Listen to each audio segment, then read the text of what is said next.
as they go. I hear the beating blocks as they move.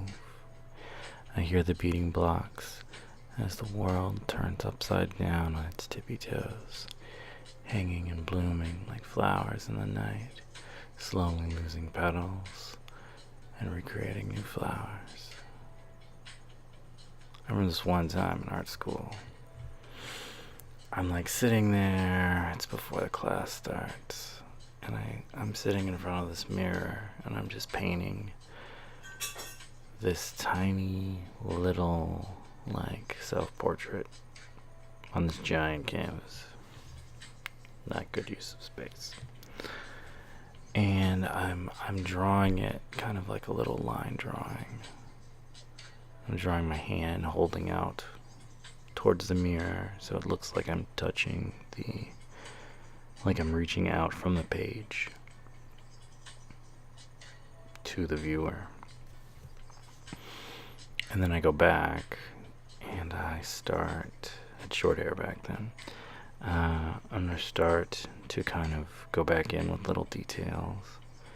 I make the top of the head kind of peeling like an orange peel, coming apart, unraveling. Because that's what art school felt like. It felt like you were constantly unraveling. And in the midst of it, I'm starting to let that dry. And then I'm doing the whole thing in like this very light blue.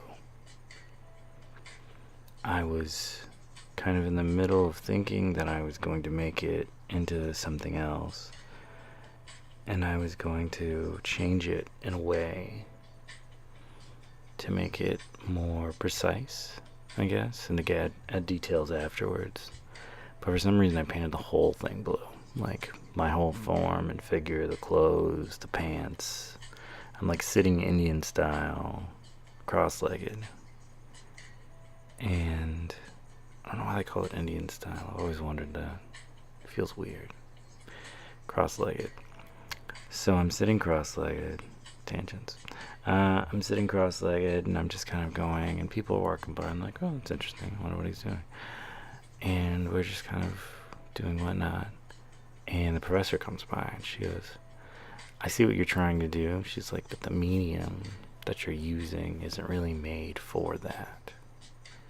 And I said like regular, like, I'm trying to think what it was, poster board paper type of thing.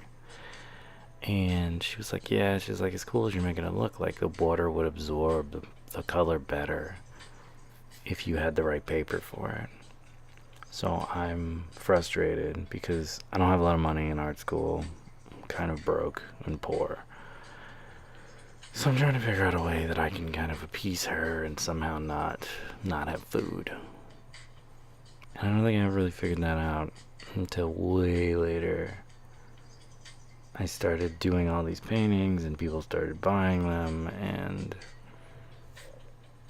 I bought really nice paper for once, and I felt the texture and like the ocean of lumpiness, like old oatmeal. And it was just amazing and so cool.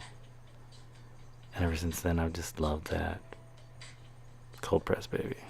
Always go cold press. Some of the best colors you'll ever find. The blues are the blues, the reds are the reds, and the yellows are the yellows. And it's perfect.